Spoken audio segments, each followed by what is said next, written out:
Si je vous dis «J'en ai carrément marre, franchement, il aurait pu prévenir, heureusement que j'avais un plan B». J'en ai carrément marre, franchement, il aurait pu prévenir, heureusement que j'avais un plan B. Qu'est-ce qui fait dans cette phrase que j'ai l'air français en parlant? Est-ce que c'est le fait que je me plaigne? Les Français se plaignent beaucoup. Ça aurait pu être ça, mais c'est pas à ça que je pensais. Est-ce que c'est le fait que je sois prévoyant? Heureusement que j'avais un plan B. Est-ce que les Français sont plus prévoyants que les autres? Je suis pas convaincu. Non, ce qui fait dans cette phrase que j'ai l'air français, ce sont les adverbes que j'utilise. Carrément, franchement, heureusement. Tous ces adverbes, s'ils sont placés au bon endroit, au bon moment, ils vous donnent vraiment l'air français. Donc dans la leçon d'aujourd'hui, je vous propose 6 adverbes à apprendre et à savoir utiliser pour avoir l'air français au quotidien. Concentrez-vous, on revient juste après ça.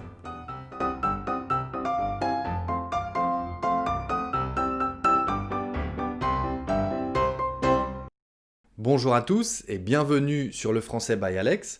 Alors si on ne se connaît pas encore, eh bien je m'appelle Alex. J'ai créé cette chaîne pour aider tous ceux qui en ont besoin à avoir l'air français en parlant, que ce soit avec des expressions de tous les jours ou des petits mots à placer dans les phrases pour avoir l'air français, ou comme aujourd'hui avec des adverbes à placer au bon endroit au bon moment pour avoir l'air français quand vous vous exprimez à l'oral. Alors si c'est ce que vous êtes venu chercher, eh bien abonnez-vous à la chaîne.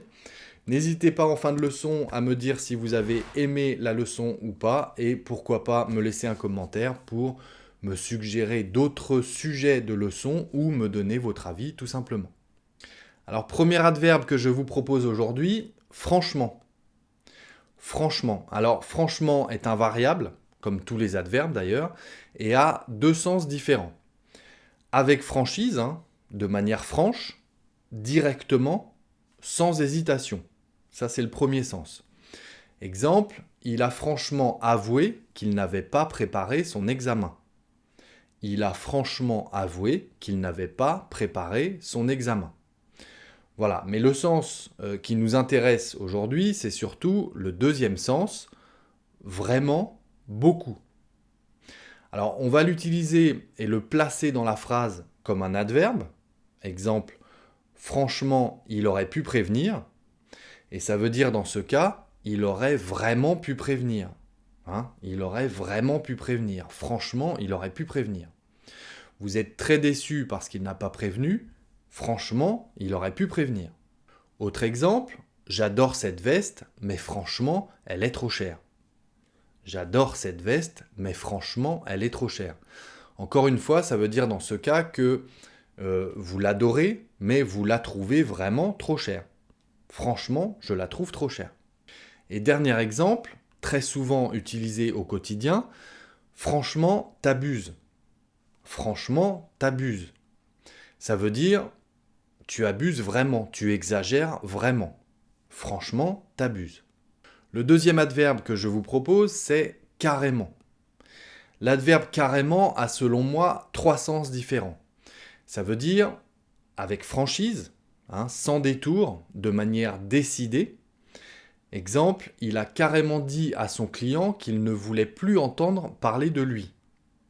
Il a carrément dit à son client qu'il ne voulait plus entendre parler de lui.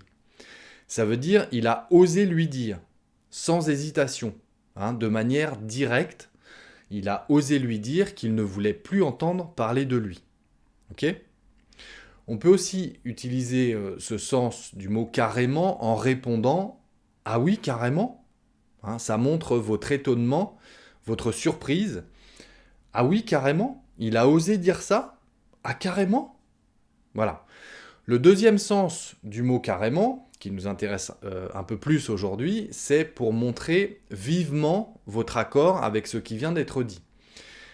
C'est un peu plus familier, évidemment, donc attention à l'utilisation. Exemple, et si on allait au restaurant ce soir au bord de la mer? On répondra, oh oui, carrément. Oh oui, carrément. Ça veut dire, super idée, j'en ai vraiment envie. Oh oui, carrément. Et attention parce que dans ce sens-là, on peut l'utiliser des dizaines de fois par jour dès que vous voulez montrer votre accord avec ce qui vient d'être dit ou répondre positivement à une proposition. Tu veux un dessert? Carrément. Tu veux boire un verre? Oh oui, carrément. Ou bien, regarde ce petit chiot, il est trop mignon. Oh oui, carrément, je voudrais bien en avoir un, il est vraiment trop beau. Il est carrément trop beau. Voilà, donc on peut l'utiliser à toutes les sauces, hein, carrément. Attention parce que point trop n'en faut, comme on dit.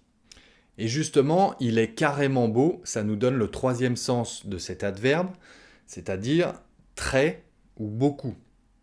Exemple, j'ai carrément faim, il est carrément beau, j'ai carrément envie de prendre une pause, etc.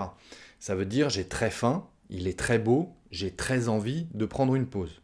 Alors cet adverbe carrément vous donne la garantie d'avoir l'air français en parlant, ça je vous l'assure. Allez-y, testez au quotidien, vous verrez, mais attention parce que on peut rapidement l'utiliser dans toutes les phrases, à toutes les sauces, sans s'en rendre compte. Et ça peut vite fatiguer votre interlocuteur. Alors avec modération quand même, à vous de tester.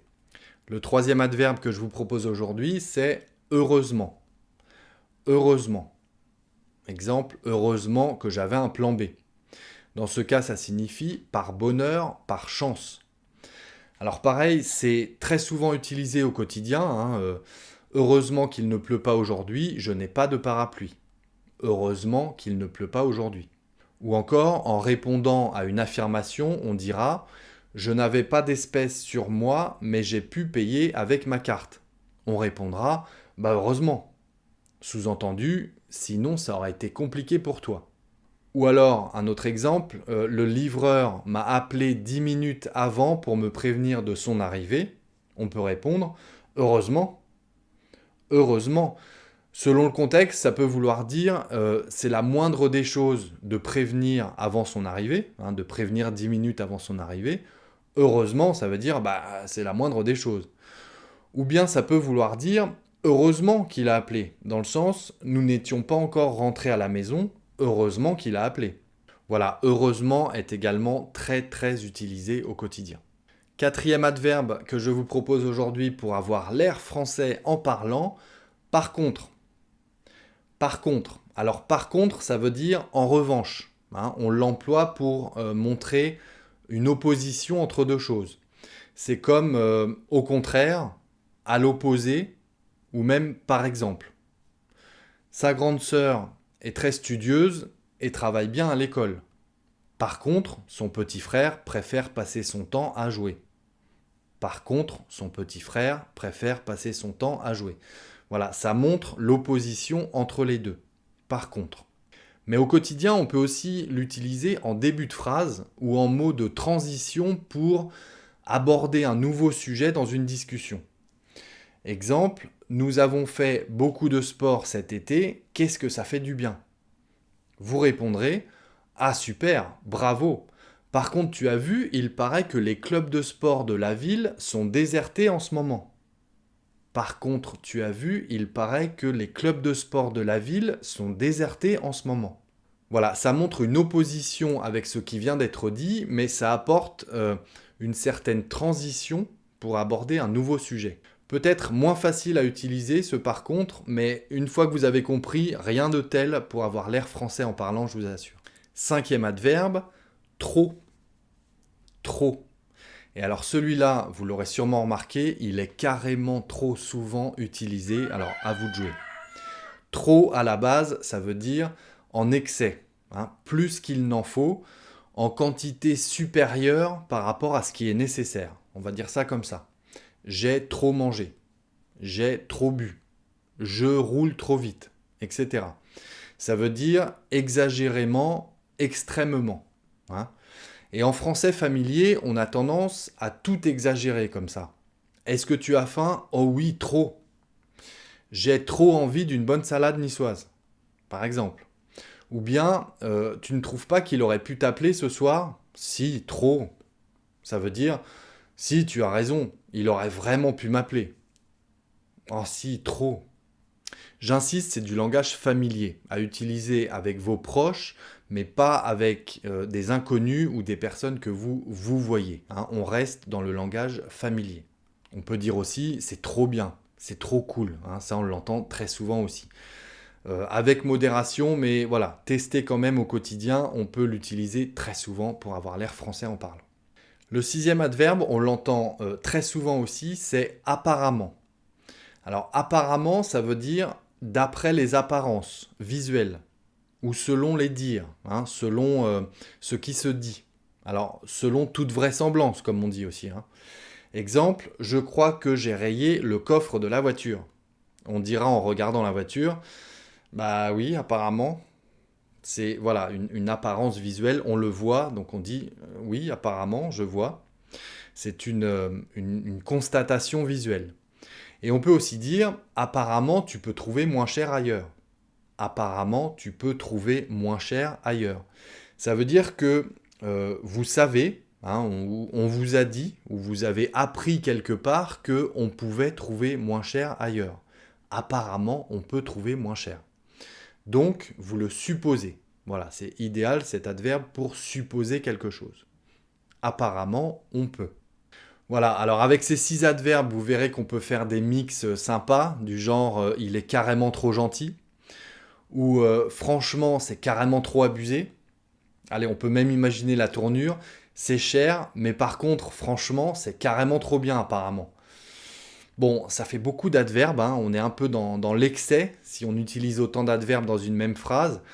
Mais je dirais que ce sont des tournures à connaître malgré tout parce que la génération la plus jeune a tendance à rajouter comme ça des adverbes dans tous les sens dans les phrases. Donc autant connaître ces utilisations parce que vous risquez de les entendre autour de vous de plus en plus souvent. Voilà les amis, c'est tout pour aujourd'hui. J'espère que ces adverbes vont vous aider à avoir l'air un peu plus français en parlant. J'espère que vous avez appris des choses. Si c'est le cas, faites-le moi savoir en commentaire et abonnez-vous à la chaîne si ce n'est pas encore fait. La petite recommandation du jour, encore une fois pour avoir l'air un peu plus français en parlant avec ces courtes expressions à connaître. Et puis d'ici la prochaine leçon, eh bien, je vous souhaite de bien travailler, restez concentrés, prenez soin de vous et je vous dis à très bientôt sur le Français by Alex.